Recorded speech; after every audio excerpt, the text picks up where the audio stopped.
SBD English academy में आप सभी का स्वागत है। आज हम पढ़ने वाले हैं नॉमिनेटिव एब्सोल्यूट का प्रयोग करके। जी हाँ, सिंथेसिस के अंतर्गत सिंपल सेंटेंसेस को नॉमिनेटिव एब्सोल्यूट के द्वारा इसका प्रयोग करके सिंपल सेंटेंस को कैसे बनाया जाता है, इसके विषय में आज इस वीडियो में हम जानेंगे। ठीक है, तो आइए वीडियो को स्टार्ट करते हैं। वीडियो को स्टार्ट करने से पहले यदि आप इस चैनल पर नए हैं तो चैनल को सब्सक्राइब करें, लाइक करें, ज़्यादा से ज़्यादा शेयर करें, साथ ही बेल आइकन को प्रेस करें ताकि सही समय पर आपको नोटिफिकेशन मिलती रहे। तो आइए बिना किसी देरी के वीडियो को स्टार्ट करते हैं। ठीक है,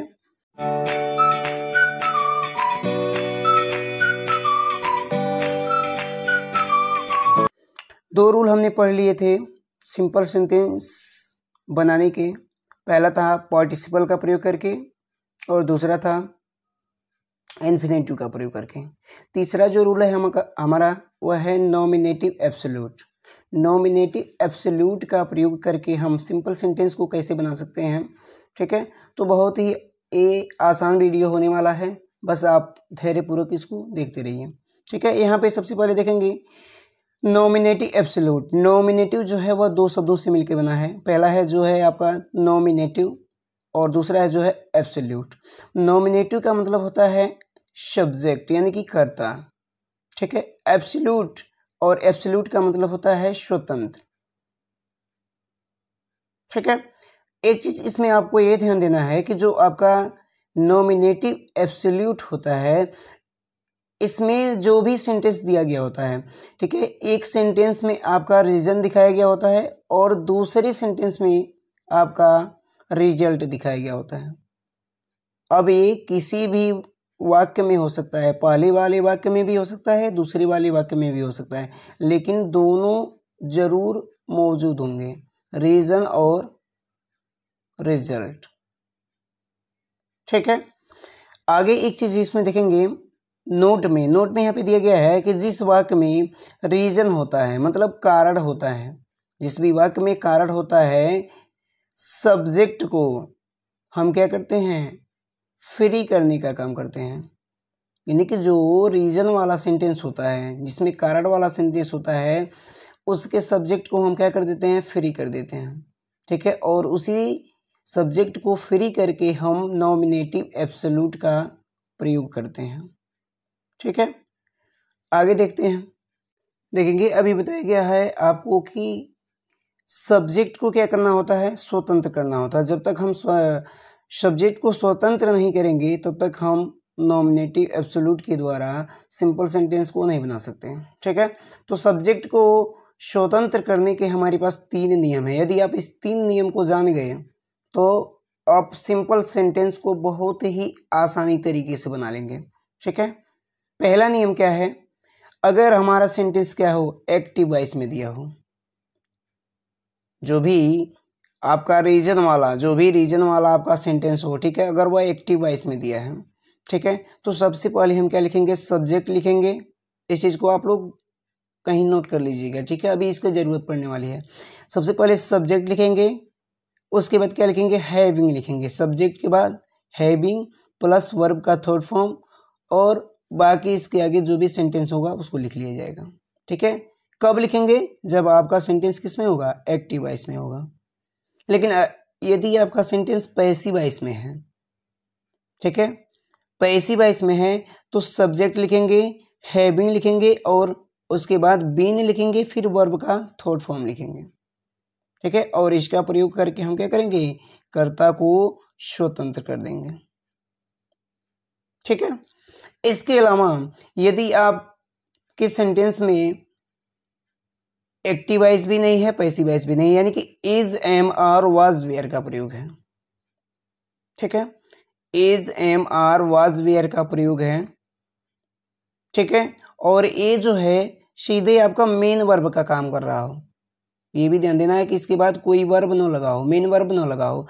यही क्या हो, is, am, are, was, were जो हूँ मेन वर्ब का अगर काम कर रहे हों तो कर्ता को फ्री करने के लिए हम क्या करते हैं, सब्जेक्ट प्लस बीइंग का प्रयोग करते हैं। यानी कि सब्जेक्ट लिखते हैं, फिर उसके जस्ट बाद बीइंग लिखते हैं। कब लिखेंगे, जब आपका बी वर्ब दिया हो। बी वर्ब के अंतर्गत क्या आते हैं, is, am, are, was, were. ठीक है, अगर ये मेन वर्ब का काम करेगा उस कंडीशन में हम क्या करेंगे, सब्जेक्ट प्लस बीइंग का प्रयोग करेंगे। ठीक है, तो इतना चीज़ आपको क्लियर हो गया। एक बार फिर से रिवीजन कर दे रहा हूँ कि अगर सेंटेंस एक्टिव वॉइस में दिया होगा तो सब्जेक्ट लिखेंगे, हैविंग लिखेंगे, प्लस वर्ब का थर्ड फॉर्म लिखेंगे। पैसिव वॉइस में दिया होगा तो subject, having, being, plus verb का थर्ड फॉर्म। क्लियर है यहाँ तक। उसके बाद अगर is, am, are, was, were करके अगर मेन वर्ब के रूप में दिया हो तो कर्ता को फ्री करने के लिए हम क्या करेंगे, सब्जेक्ट प्लस बीइंग का प्रयोग करेंगे। ठीक है, एक चीज़ इसमें और ध्यान देंगे कि इसमें जो पहला वाला फर्स्ट वाला जो सेंटेंस होता है, ठीक है, फर्स्ट वाले सेंटेंस का जो सब्जेक्ट होता है दूसरी वाले सेंटेंस के सब्जेक्ट के इक्वल नहीं होता है। यानी कि इसमें जो सब्जेक्ट होता है वह सेम नहीं होता है। ऐसा नहीं है कि जो पहले वाला सेंटेंस में सब्जेक्ट रहेगा वही सब्जेक्ट दूसरे वाले में भी रहेगा, ऐसा नहीं होता है। ठीक है, और ये भी आपको बताया गया है कि एक सेंटेंस में आपका रीजन दिखाया गया होता है और दूसरे सेंटेंस में आपका रिजल्ट, कारण और परिणाम दोनों साथ साथ चलते हैं। और जिसमें कारण और परिणाम चलते हैं दोनों साथ साथ तो उसमें नॉमिनेटिव एब्सोल्यूट का प्रयोग करके हम सिंपल सेंटेंस को आसानी तरीके से बना सकते हैं। ठीक है, तो यहाँ तक आपको ये रूल क्लियर हो गया। अब इस रूल की सहायता से हम एग्जाम्पल को देखेंगे। अभी एग्जाम्पल जब हम बनाएंगे तो बिल्कुल आपको किसी भी प्रकार की समस्या नहीं होगी। बस आराम से इस वीडियो को अंत तक देखते रहें। चलिए आइए अब एग्जाम्पल की तरफ। ठीक है, सबसे पहले सेंटेंस को हम पढ़ेंगे, जानेंगे। देखिए बिना सेंटेंस, अभी तो यहाँ हम नॉमिनेटिव एब्सोल्यूट के बारे में पढ़ रहे हैं तो हमें आसानी से हम इसको बना सकते हैं, लेकिन जब एग्जाम में आता है तो हमारे लिए समस्या हो जाता है। ठीक है, कि इसमें हम किसका प्रयोग करें। ठीक है, तो इसके लिए आपको पहले सेंटेंस को पढ़ना पड़ेगा। जब तक आप इसका हिंदी नहीं निकाल पाएंगे तब तक आपके लिए समस्याएँ बनी रहेंगी। ठीक है, तो देखते हैं यहाँ पे कह रहा है कि the sun set. The sun set means सूरज क्या हो गया, अस्त हो गया, सूरज अस्त हो गया। द वर्ड्स मीन्स चिड़िया, स्टार्टेड मीन्स शुरू कर दी, फ्लाइंग मीन्स उड़ना, टूवर्ड्स देयर नेस्ट अपने घोंसले की तरफ। ठीक है, अभी मैंने पीछे क्या बताया है, अगर आपको सब्जेक्ट को फ्री करना है तो क्या करना है, सबसे पहले आप देखेंगे कि कौन सा सेंटेंस है जिसमें रीजन है, रीजन वाला क्या है। तो यहाँ पे रीजन क्या है, the sun set. Sun set means सूरज क्या हो रहा है, अस्त हो रहा है। और इसका परिणाम क्या हो रहा है, इसका परिणाम क्या हो रहा है कि जो चिड़िया हैं वह अपने घोंसले की तरफ क्या कर रही हैं, उड़ना शुरू कर दे रही हैं। इसका यही परिणाम हो रहा है। ठीक है, तो अभी आपको बताया गया है कि जब ऐसा सेंटेंस दिया हो जिसमें रीजन हो और परिणाम हो, ठीक है, तो उसमें नॉमिनेटिव एब्सोल्यूट का प्रयोग करेंगे। ठीक है, अब आपको ये देखना है कि हमारा जो सेंटेंस है वह एक्टिव वॉइस में है या पैसिव वॉइस में है, क्योंकि एक्टिव वॉइस के लिए आपको अलग रूल बताया गया है, पैसिव वॉइस के लिए अलग रूल बताया गया है। ठीक है, तो यहाँ पे देखेंगे द सन सेट दिया है, मतलब एक्टिव वॉइस में है। ठीक है, इसमें कोई दिक्कत नहीं है। ठीक है, तो जब हम इसे हम बनाएंगे तो क्या हो जाएगा, हो जाएगा द सन। ठीक है, द सन, और उसके बाद क्या बोला गया, सब्जेक्ट आपका हो गया। अब बोला गया है आपको क्या चीज़ जोड़ना है इसमें, हैविंग। ठीक है, और वर्ब का थर्ड फॉर्म। ठीक है, तो सेट का फर्स्ट फॉर्म, सेकेंड फॉर्म और थर्ड फॉर्म एक ही होता है, इसलिए सेट सेट सेट सेट ही होगा, कोई दिक्कत नहीं। ठीक है, द सन हैविंग सेट। ठीक है, coma the birds, the words started flying towards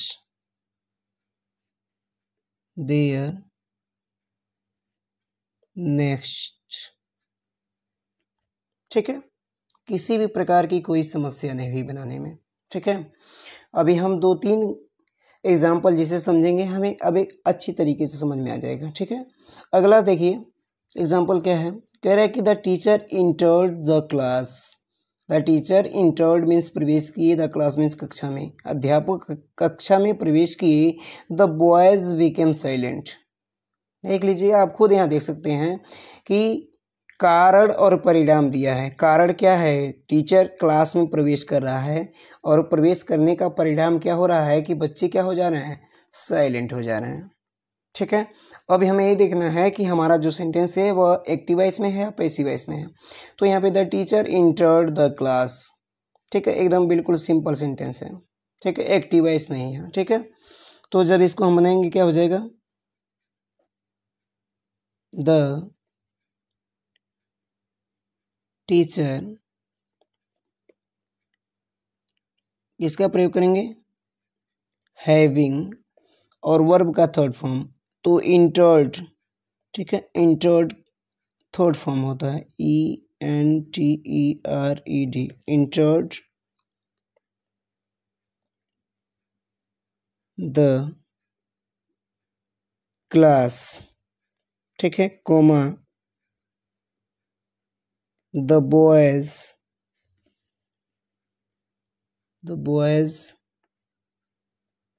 became silent. ठीक है, फिर से एक बार और क्लियर कर लेते हैं हम इसको। The teacher entered the class, the boys became silent.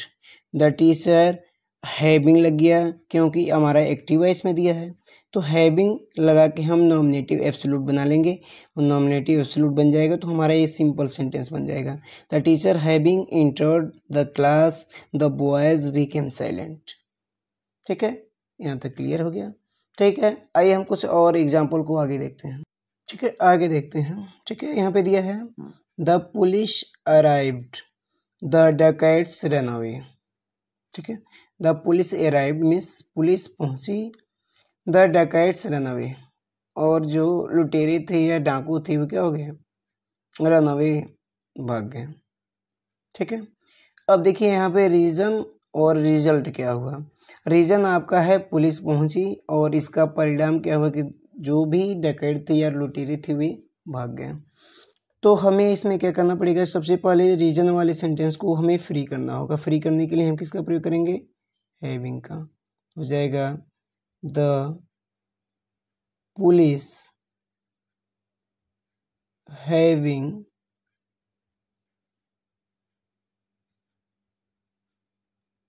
arrived the dacoits run away.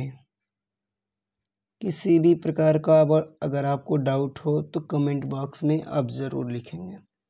ठीक है, नेक्स्ट वाला एग्जांपल देखते हैं। कह रहा है कि the work was done, we went back home. ठीक है, द वर्क वाज डन, कार्य क्या हो गया, पूरा हो गया या पूरा हो चुका था। वी वेंट बैक होम, और हम घर वापस चले गए। तो पहले चीज़ देखिए, रीज़न और कारण क्या हुआ। रीज़न हमारा काम क्या हो गया था, पूरा हो गया था, और इसका परिणाम क्या हुआ कि हम लोग घर वापस चले गए। ठीक है, अब हमें क्या देखना है, देखिए हम ये चीज़ बोले हैं कि पहले सेंटेंस को देखेंगे कहीं सेंटेंस हमारा एक्टिव वॉइस में है या पैसिव वॉइस में है, और उसके बाद ये भी बोला गया कि इज एम आर। तो इज एम आर तो इसमें वाज दिया है लेकिन यह मेन वर्ब नहीं है। इसके बाद डन दिया है, वर्ब है। ठीक है, तो जब इसके बाद कोई भी मेन वर्ब दिया होता है, थर्ड फॉर्म में दिया होता है, तो आप भी जानते हैं कि यह पैसिव वॉइस में दिया होता है। ठीक है, यानी कि ये जो आपका सेंटेंस दिया है किस में दिया है, पैसिव वॉइस में दिया है। क्यों दिया है, देख लीजिए, द वर्क वाज डन, कार्य पूर्ण हो चुका था। ठीक है, पैसिव वॉइस में देने की वजह से हम इसको क्या करेंगे, जो रीजन वाला सेंटेंस है उस सेंटेंस को किस में बनाएंगे, हैविंग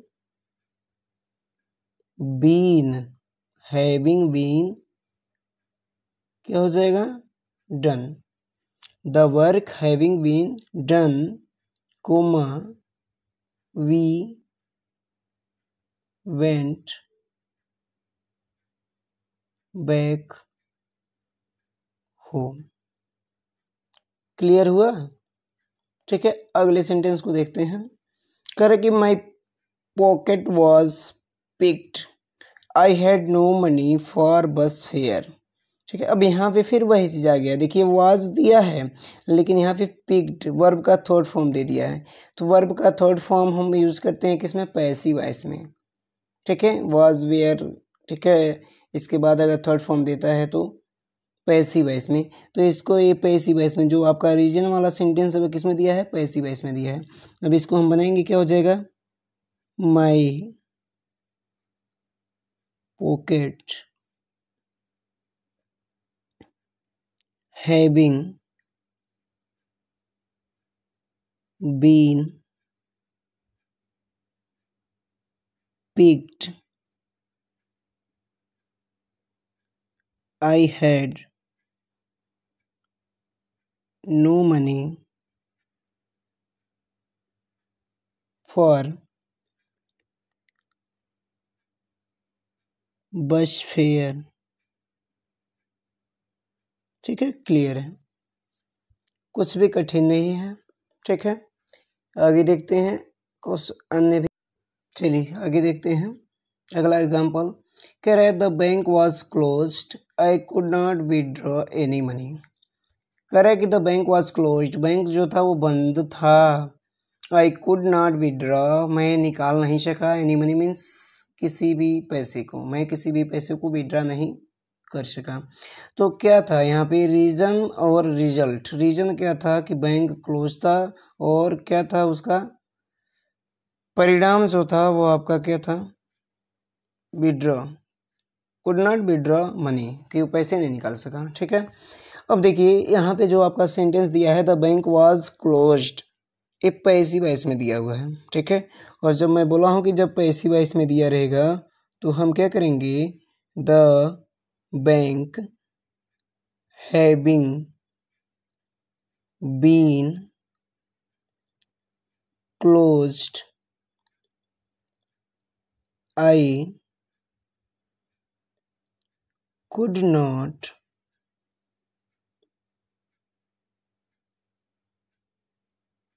विड्रॉ एनी मनी।